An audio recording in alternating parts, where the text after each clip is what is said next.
And welcome back to the Sooner Surge. And today we're doing a round one March Madness recap. And we're joined by two of our writers from SurgeSportsNetwork.com, Jonathan Gurley, who covers the Texas Longhorns, and Seth Coons, who covers the Missouri Tigers. Guys, thanks for joining us. Yeah, thanks for having me on. Appreciate Thank it. you. All Well, right, well, Jeremy, you want to get into it? yeah, I was going to say, let's start with, I hate to say the word surprises because there's so many this year, but obviously the number one seed Purdue. Did anyone think that they were going to go super far in this tournament? Yeah. I know No. that in some of my brackets I had them getting Sweet 16. I think that's where I capped them, and honestly, I had Memphis beating Purdue in the second round, so that's how well those picks went for me. I think that Painter's. I know they got the number one seed. They've got to start questioning some things with this guy. You got the last three losses in the tournament is 13 seed, 15 seed, and 16 seed. So I don't know what the deal is, why he can't win games in March. But hey, I will say that and my brother's not on here. I wish he was right now because I'm so sick of him and others saying, you got to have a big man. You got to have a big man. Guards win tournament games. Now, I get it that big men can defend the basket for defensive purpose. I get that. But the guy for Purdue, he may be the player of the year this year. I don't know if he's going to – you guys think he's going to be the player of the year? Yeah, he'll win it. He'll win it. I thought he was the sole reason Purdue was going to at least maybe get to the Sweet 16 or the round of 32. He was the only person I thought that was going to get Purdue somewhere far. Yeah. I mean, he's all they have, but last night they triple teamed him. He'd bring the ball down and get it turnover every time he got it down there. I'm not so sure that the answer is big men in the world of college basketball these days. I think guards is where it's at. Yeah, I think last night while I was watching the game, they said a stat that in the last 12 minutes, Edey only put up about one shot. So definitely a great game plan there by Farley Dickinson. Great game plan by them. And I think that another thing that you had there that worked in the Knights' favor was I think that you have a lot of guys on that team that were really bought into their coach. I think they went in there with a lot of confidence, and I think that team had a much better bond than Purdue, and I think that we saw it last night that sometimes those bonds, that's what's going to win you tournament games. Oh, for sure. And the athleticism of Farley Dickinson was way better than Purdue. Overall athleticism, they had guys that could get to the rack. They had guys Jeremy. What? That can't be the case. Have you not watched TV the past week? They've said nothing to FDU. They are the worst team in this tournament. They are. This is ridiculous. This is going to be hilarious to watch Purdue play them. They're going to kill them. Biggest win in tournament history. What happened? Golly. I tell you what crazy. Happened. It's what happens every year in March, Hunter. And yeah.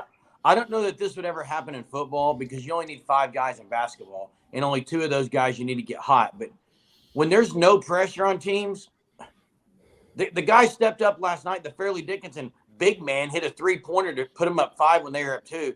There's just no pressure on these teams, and that's why you see a lot of these upsets, in my opinion, is because there's no pressure on these teams. Yeah. Do you think that changes a little bit as we head into the second round now that they've seen, what Farley Dickinson can do? Do you think there's a little bit more pressure on them, or do you still think they're playing with house money here? I mean, to me, I think in years past, there seems to be the farther these smaller schools go, the less likely they are to get upsets. Now, I know we had St. Peter's. We had who was the school a few years ago almost made it to the Final Four. I know Loyola made it to the Final Four one year, but it seems to be that they slow down, and you would like to think that these powerhouse schools are going to end up taking over in the long run. That's why I think you see a lot of, Florida won the national championship one year when they should have lost round 1 to a scrub team. There's been several cases where big-time programs almost upset and then end up going to the Final Four, and it just seems like that seems to be the trend more so than the smaller schools continuing to win out. But there's been some big upsets even in second and third rounds lately. So, yeah, I think what the difference with FDU is you just see after they won in the first game, on what was it, Tuesday night, Wednesday night. The Wednesday coach is night. flat out, Wednesday night. He's flat out like, the more I watch Purdue, we can beat them. The confidence in that locker room is really, I think it's unheard of for a Cinderella type school. For these small schools, they're usually, they're confident, obviously, and they're playing with no pressure, like you said. But I've never seen a school flat out say, the more I watch Purdue, the one seed in that bracket, we can beat them. Like, the confidence is just through the roof. Yeah, Nick, go ahead, Jonathan. I thought I saw that video of that coach, and I thought it was like a recipe for disaster for FDU. I thought that was like, okay, well, Purdue's going to come out the gate showing like, we're the number 1 seed, you're the 16, we're better than you, and we're going to show you it. But it was like their coach, he put that idea in the team. He thoroughly believed, hey guys, we can go out and beat this team as a 16 seed. That's just a number. We're a better all-around team than them as a unit when we're playing well together. We can go out and beat them, and let's go out and do it. I thought that was an aggressive approach, but shows how good of a coach that this guy seems to be for getting this team rallied together like that in this big of a stage. And Purdue was awful shooting last night, 5 of 26 from 3, and most of those 3-pointers were wide open. So that was the game plan: is pack it in on Edey and allow the 3-pointers. And they knew their athleticism was probably top notch. Purdue did go undefeated, I think, in non-conference, but then Big Ten, they lost 5 games, and I'm trying to think who those losses were to. But Matt Painter, guys, you're drawing up a play with 0.6 of a second left. Like, does he know what's going on? There's 0.6 of a second left. They're down 5. You see him in the timeout. He's drawing up the plays, and the guys are sitting there listening. I'm thinking, there's no way I'm listening. Down 5, 0.6 left. Like, why are you even drawing up the play? The guy doesn't know what's going on. If I'm a Purdue fan, I'm calling for his job right now. I think that was like a shock thing. I think that's they came over. I don't think that Purdue as a whole could really believe that, their season was getting ready to end at the hands of a 16 seed. But definitely some questions this morning for the Purdue Boilermakers. Who else scares you guys as far as, who else do you guys think can make a long run that's maybe not a top 4 seed? Duke. They're a 5 seed, and look at the matchup they have today. Banged up Tennessee team. Well, I had ORU going to the Elite 8. So did I. Duke, I think, can go even farther. So Duke, Tennessee, to me, is the top game of the day. That one in Arkansas and Kansas. Those 2 games, Arkansas and Kansas, that's the one I'm looking forward to the most. Like, those are the 2 games I'm going to be glued into for sure. I have Kansas going to the Final Four, but if they don't make it to the Final Four, it's because they lose tonight. Hunter, don't you have like 6 of the 7 Big 12 teams though? Okay, let me get to that. The Big 12 is the biggest fraud in all of sports. This is not the best conference. It's the conference of mid. This conference sucks. There's no other way. You can't say mid, Hunter. So what if they have 3 of the Final Iowa State got embarrassed. They did. Night. That was fun to watch. What if they get 3 of the Final 4 teams, Hunter? I don't think it's going to happen. Look at all these Big 12 teams struggling. Baylor and Texas have legitimate shots. Yep. Yeah, I have Baylor going a long way. K-State's bracket's not. Yeah, Hunter doesn't want to admit that Texas has a legit chance of getting that far. So, dude, just wait. The white guy. I don't even know his name. Who's Missouri? So Missouri's going to see Princeton today. They're going to destroy Princeton, in my opinion. But who would they have in the next round then? Taking a look at the bracket, Missouri will play the winner of Creighton and Baylor. Both that's a tough matchup. Both of them could win that. Yeah, that'll be a good Sweet 16 matchup for sure. Yeah, but you look at Missouri, they have a lot of athleticism. They definitely do play in streaks. They have been a streaky team this season. I will admit that. But at times, it just seems like they play some suffocating defense. Nick Honor, he threw a good wrench into Utah State's plan. I actually didn't get to watch much of the Missouri game because I was sitting in English class and then calculus when that tipped off. But I did catch the end of it. So I think that what you have with Missouri is I genuinely think that this is a very loyal team. Anymore you see a lot of guys hopping into the transfer portal, finding a new home. Some of those guys on the team last year for Missouri, they had the opportunity to do that.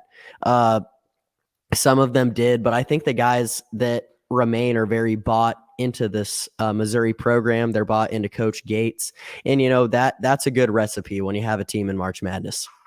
Yeah. Oh, I agree. They've really been, you don't want to say under the radar, but they've been one of the better SEC schools all year. And I think people kind of slept on it, maybe even in their bracket. But that is they do have a tough Sweet 16 matchup, no matter which one they play. Because both Creighton's top 5 guys are pretty legit. They went through injuries this year. They're well coached, and Baylor's Baylor. But what about the Texas side, Jonathan? We will either play. If we win, we'll either play Pitt or Xavier. See, to me, Texas got it until the Houston. It's going to be Texas-Houston to go to play in Houston.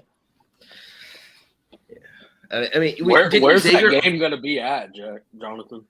Which one? The Texas-Houston game, the Elite Eight game.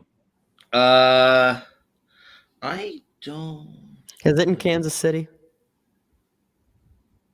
That feels like. If it is in Kansas City, Texas has played really well there in Kansas City. Mm-hmm. Where's Missouri's Sweet 16 Elite Eight games? I can pull that up. 1 second. Yeah, because I was going to see. I mean, yeah, Texas to me. And Hunter, I get what you're saying about, shooter is going to. But Texas's defense is locked down. I don't see that they're going to allow some shooter to go off, dude.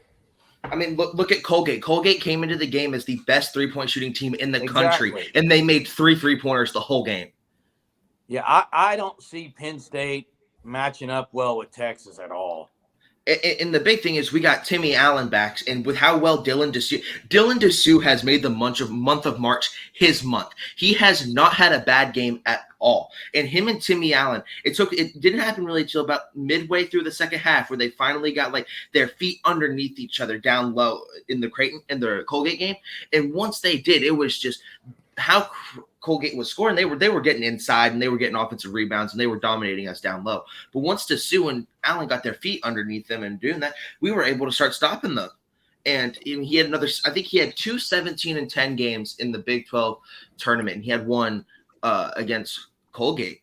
But I mean, and with Texas, you don't know who is going to go off between the 3 guards. You don't know if Tyrese Hunter's going to have 23. You don't know if Serge Jabari Rice is going to have 23 off the bench. You don't know if Marcus Carr is going to have 23 because they all have those abilities.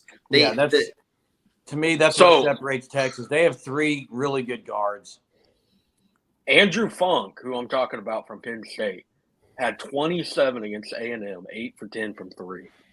Okay, well, the odds of that guy, my guess is I'm going to go by his last name, and I think he's going to be in a shooting funk today because you don't go put back-to-back games like that up. He's a 42% three-point shooter. If anything, we can stick Brock Cunningham on him. Rodney Terry knows that? Rodney Terry knows he's that good of a shooter. Rodney Terry was behind the Penn State bench watching the game.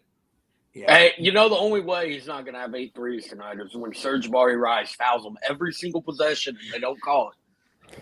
It's insane. I have never seen a player foul with as many hand checks as Serge Jabari Rice. I'll agree. If I was a Penn State coach, I would put in the 15th man and take that dude out. I'm telling you, Hunter. Serge Jabari Rice. If Serge Jabari Rice was a Sooner, hate him. If he was a Sooner, you would love him. You would love him if he was a Sooner. Hey, Jeremy, can you think of any Sooners like in the past 5 years that I know this is a little off topic that were hated by other fan bases? Oh, there's been tons, but a lot of them was when I grew up. It was when I was growing up watching. Okay, Blake Griffin. People hated Blake Griffin, dude. I love Blake Griffin now. 5 years. So, no. No, that's probably because OU basketball hasn't been relevant since Moser came there. Before, in the last I hate Porter Moser. Yeah. Hey, is it time to fire Moser and hire Tobin Anderson? No, you don't go hire. You don't go hire another mid-major guy. I would rather try it out than keep Moser around for another year. Our team this year is going to be the OU club basketball. Tobin Anderson had like a high school Under Armour FDU hoodie on, pullover. Well, there's on. no funding for the school. Do what? There's no funding for athletics at that school. I know, it's crazy. Now we'll have funding. You win So the two against the 1 seed, you're going to get a lot of money. Did you see the picture of their home gym that was released last night? Was it worse than St. Peter's? Compared to Purdue? It's literally like a barn. Like I've seen high school gyms like that in my area. It had a cool feel to it, but that's not a college basketball gym that they had. And to me, that's the difference between this and football. Is look, these schools show up to March Madness. It's a different. They have nothing to lose. It's like it's like the Hoosiers movie. It's like the Bad News Bears when they went to the Astrodome in that one movie. These teams just go to these places. It's like, wow, just the joy of playing there. Now, I saw the Kamala Harris thing with the Howard University. That was the most cringy thing I've ever seen. When she was talking to them in the post game, they should have done that before the game, not in the post game. Come on. Yeah, that was unreal. But would this ever happen, guys? If the NCAA said we're going to go to a 32-team football playoff, or even the 12-team, are you going to see upsets like this in football? Every now and then. I think you could. Yeah. I think that we just want the opportunity to be there. I think that's really what drives viewership for the NCAA tournament. Aside from the 68-team field, you got all their fans watching. But I just think that America at times of tournaments, they want an underdog to root for, and I think that that's what drives viewership. Yeah. Mm-hmm. I know it'd be more difficult in football because you're dealing with a lot more players instead of, like I said earlier, 5 guys that really need to.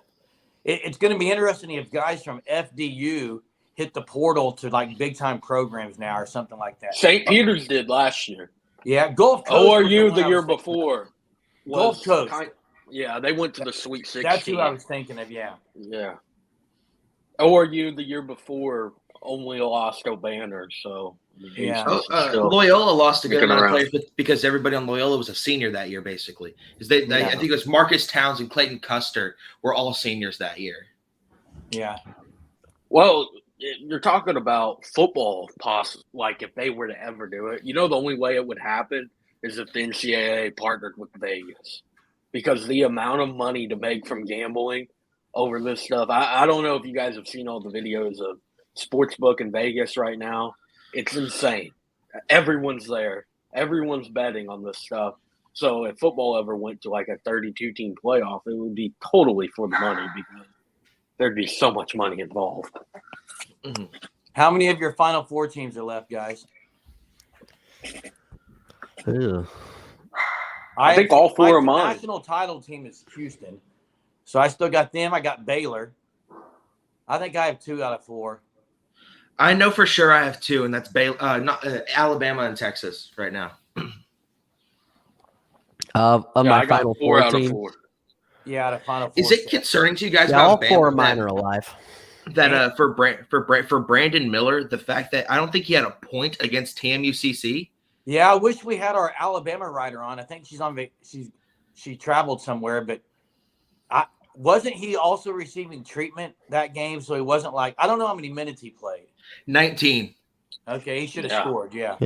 He went 0 of 5 from the field and 0 of 3 from 3 with 5 rebounds, 3 assists, and 3 fouls. He'll probably put up 40 today then, Jonathan. I'm going to do the same thing with him that I do with that Funk guy. He'll probably go off today.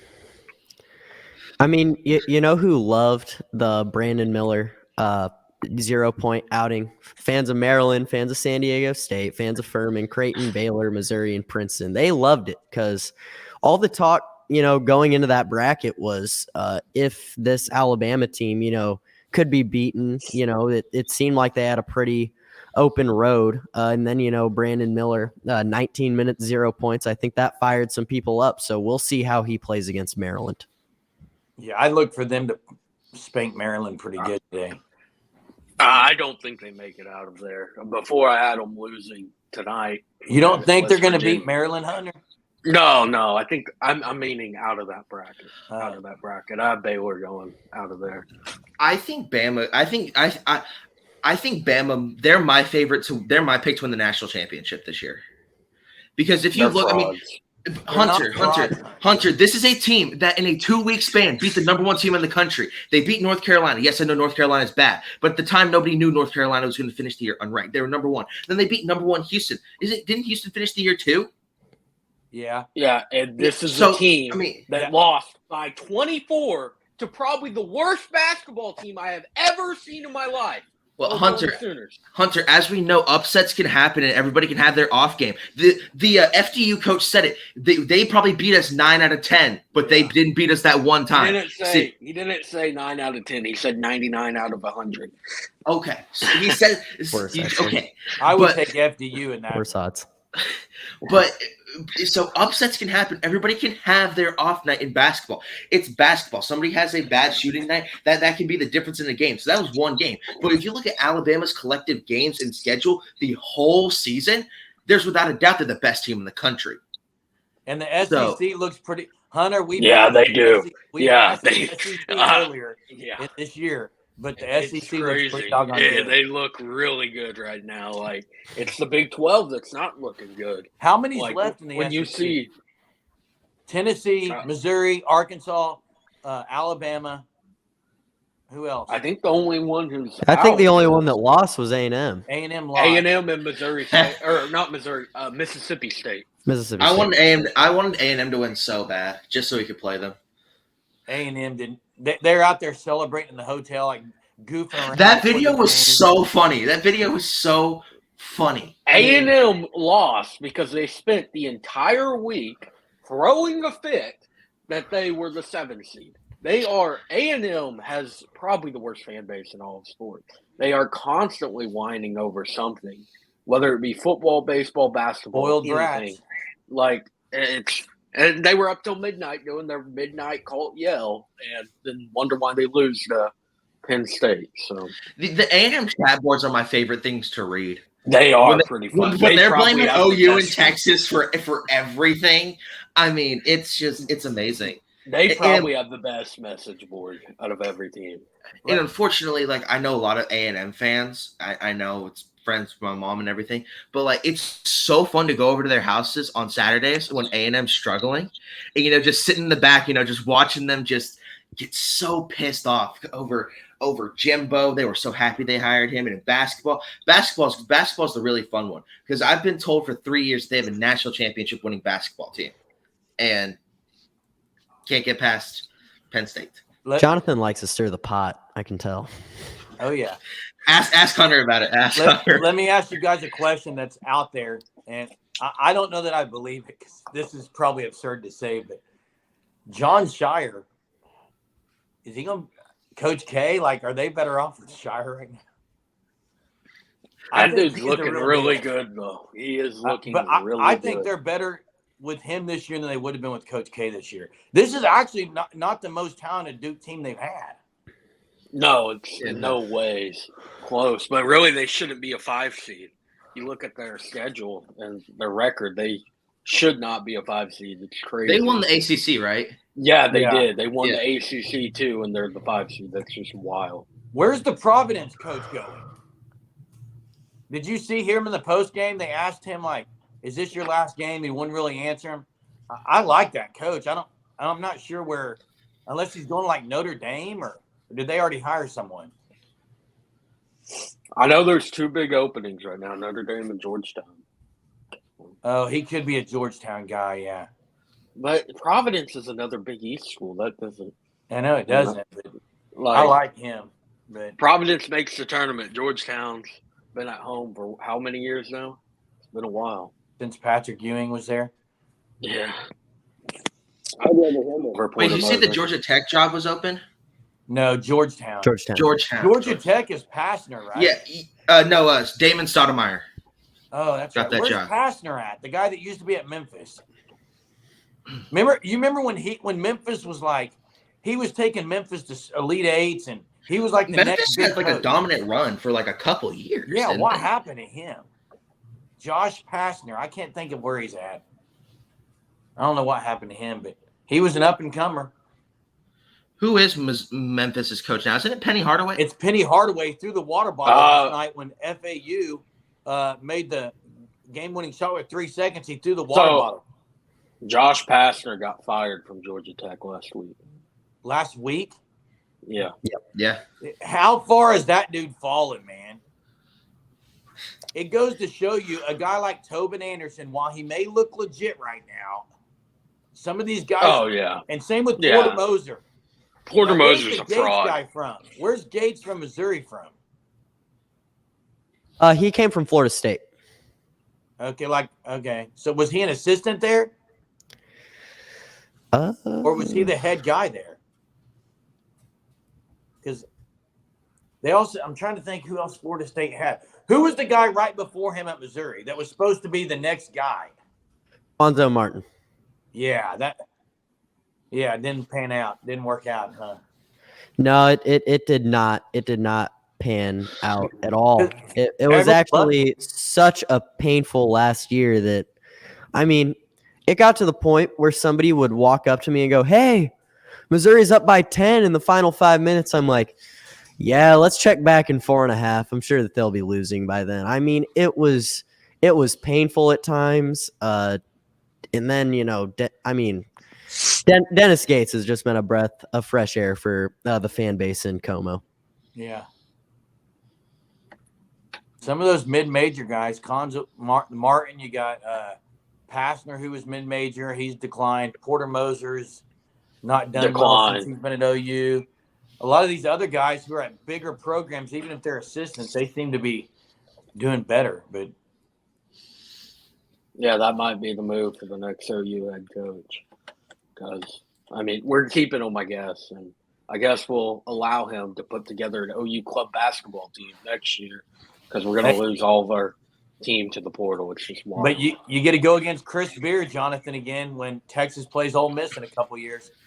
I'm ready for that. I personally, with the issue that happened, I wouldn't touch him if I was a team, because you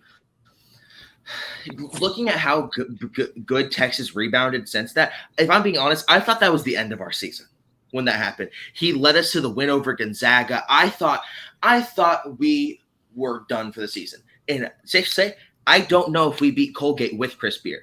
And I agree. Chris Beard is a great coach, great defensive coach, but he's very impulsive. He's a lot. I don't even want to compare him to Porter Moser, but personality-wise, there's not. To me, usually teams that win championship, their coach, while they may have that, brash side and get in people's face, most of those guys who are winning national titles have a calmness about them. He never seemed to. Like, he was always just, ugh. And to me, I think that came across maybe.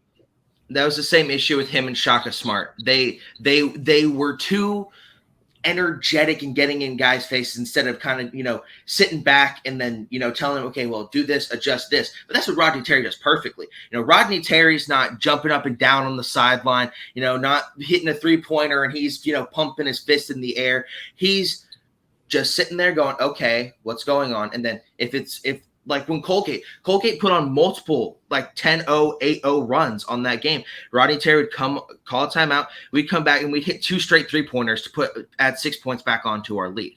I mean, what Rodney Terry has done is taken Texas and taken our elite defense that we had from Chris Beard, but putting an elite offense. The offense was not this good under Chris Beard. We have.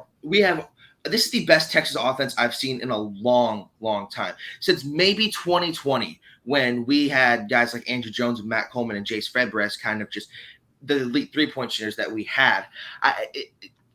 This is the best spot I've seen the Texas basketball program in a long time, and I don't know how Rodney Terry is not our head coach already. He will be.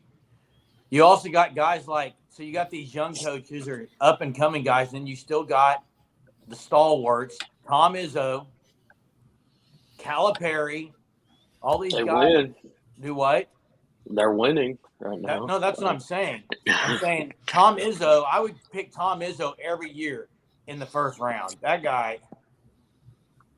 So it's kind of good, an interesting combination. But before we get off here, guys, what maybe let's pick one. Let's go around. We'll start with Seth.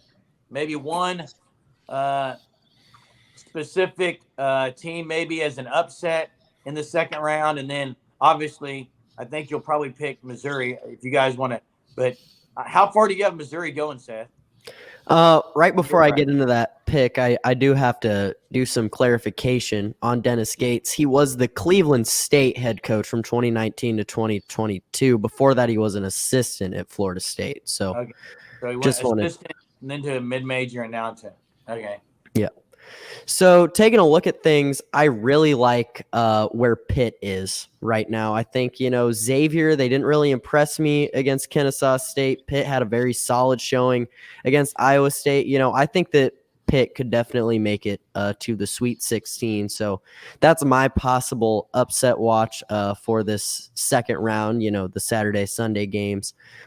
Missouri, I think if they continue to play the way they've been playing, they've come out hot. They've played really well. Demoy Hodge, he's been playing unbelievable lately. So I think if they do that, they should be able to beat Princeton. Then that sets up a very tough Sweet 16 game between the winner of Baylor, Creighton. Yeah, I'll go. This is shocking coming from me if you know me, and Hunter does well, but I'm picking Arkansas over Kansas. Yeah. That was one I really had trouble picking.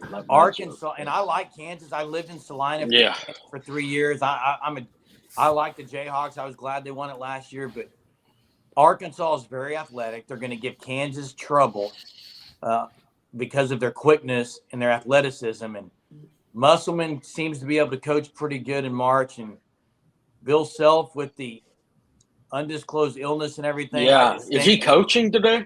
They haven't really said, but I'm taking Arkansas on that one. That's my pick. Yeah, I think that Kansas to win today, they're going to need Bill Self on their bench. It's just a much different Kansas team without him. For sure. Mm-hmm. Jonathan? Arkansas, Kansas was going to be my pick. I mean, I saw a Texas team beat Kansas twice in 8 days, so I think Kansas is beatable. And I think, and you could tell this in the Big 12 championship game, not having Bill Self to kind of be there and bring them back to earth when Texas was going on runs in that was you can see the obvious impact that he has on the team. And hopefully he gets better soon because, March is always fun when Kansas is doing well. And, when they're not doing well because they're missing their head coach on an undisclosed illness like that, you hope he gets better, but I don't see them getting far without him.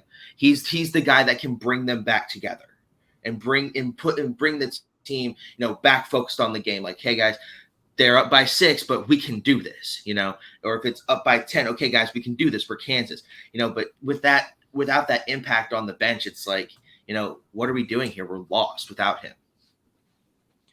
Hunter, I know what you're going to say. So yeah, I'm going Andrew Funk and Penn Play State. That funky music. I think that I did not see Penn State winning at all. I thought that was a terrible matchup for them. Getting A&M, I've watched A&M a bit this year, especially when they took down Alabama. It's a really good team, and they beat them by, almost 20? Something like that. It was a big-time win. And there's just something about that Penn State team with Andrew Funk. Dropped 27 round 1. I think he's going to continue it. Hunter, the thing that you see in Penn State is they're playing Texas. You don't see anything about Penn State. You just see who they're playing, and that's why you want them to win. That is correct. I mean, I got to agree. I really do like Penn State. I think they're getting hot at the right time, Hunter. Yeah. I just want to see somebody take out Serge Ibaka-Rice. I hate that thing so much. If Serge Ibaka-Rice has a bad game, then Tyrese Hunter or Marcus Carr will step up, and Dylan Dessou. I mean, like Dylan Dessou's mid-range, because he's so tall, his mid-range is unguardable. The difference is, like, with Serge Ibaka-Rice, is he's the 6th man. Like, he's playing most of the time when one of the guards or both of them are off the floor. So it's another scorer off the bench. I just cannot stand that. I can't stand Jabari Rice either. Not been a player I've hated more than him. I agree as a Sooner. I thought been Brock Cunningham, Hunter. You've never liked Brock Cunningham. No, I don't like Brock Cunningham either. He's on the list too, Jonathan. He's the glue man. He's the glue that holds the team together. I think Serge Rice might be my most hated Texas player of all time. Wow. Brecklin Hager's up there. Yeah, Hunter, I've heard the stuff you said about Brecklin Hager. Overshown. I did not like him either. Sam Ellinger. We could go all day on people we hate from Texas, but yeah. We appreciate you guys joining us today. You Thanks for guys having that us. are our viewers, make sure you subscribe to our channel and follow us on Surge Sports Network. These guys are putting out great content for their teams, and it's just going to ramp up even more as we bring more riders on. And if you're interested in riding, you can go there and fill out a Google form as well, and we'll get back with you. But appreciate you guys joining us. Best of luck to your teams today, and enjoy watching some madness today, guys. Thank you. You too. Thank you. All right. See y'all.